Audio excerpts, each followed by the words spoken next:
26th, 2013. I was driving in a car and it was raining out really hard.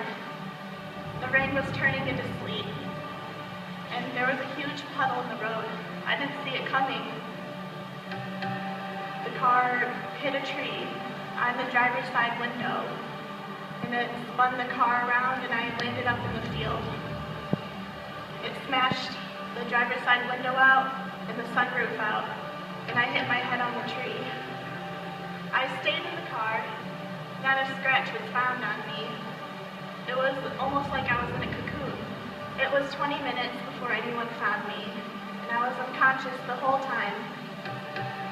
As I was approaching the car, I see this beautiful little girl was sitting there, unresponsive and blue. I knew it wasn't looking good. I couldn't get help. I grabbed the door when she didn't respond and I started crying. And the door was bending a little bit and all of a sudden I felt heat down my arm. I tore my shoulder, my rotator cuff, and I knew I couldn't get her out. I dropped my phone in the mud. I went to pick it up to call 911 and didn't die.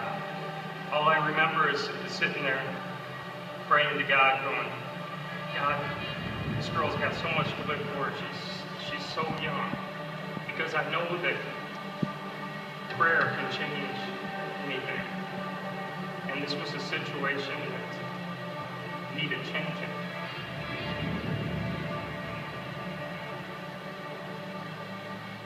The fire department gets there and they start talking about sectioning off the road, and I knew what that meant. That they were going to have a casualty. I was crushed. I was a normal senior in high school, and I had all these aspirations, hopes, and dreams, being someone great, becoming someone, doing something with my life. And they all got shattered that day.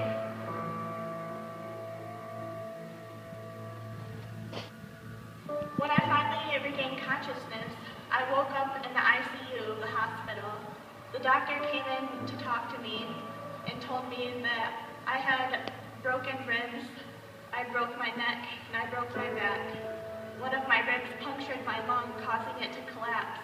And I had to have a breathing tube put in almost immediately after I was taken into the emergency room. They had to put a chest tube in to reinflate my left lung, and that's what saved my life.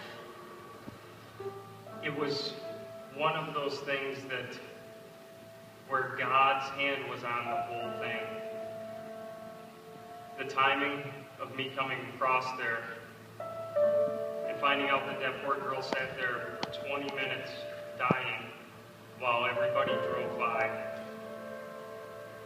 And when I was praying with her mom, the next night we had talked about church and found out we had went to the same church, which was Cedar Creek. When I was in the hospital, I thought about what I was missing out on constantly. I was crushed. I wondered, was I ever going to be able to cheer again? My back was broken. I didn't know if I would be able to bend anymore. I couldn't believe some of the people I got to talk to, got to meet.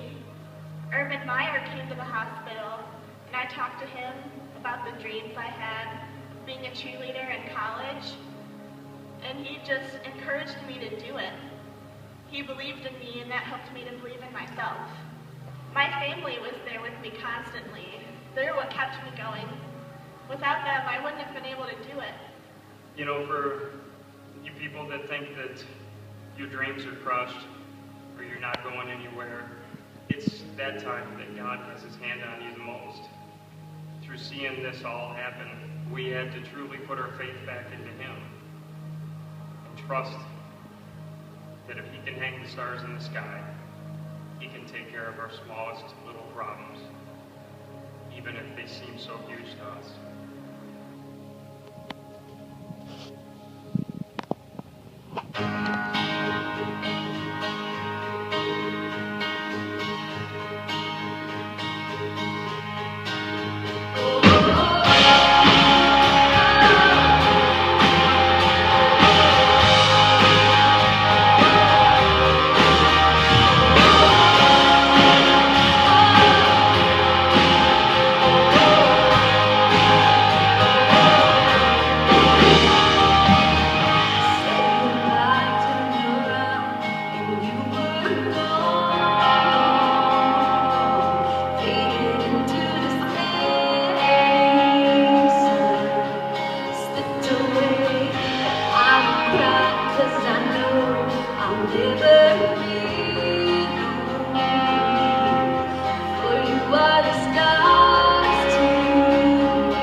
I questioned when I was in the hospital.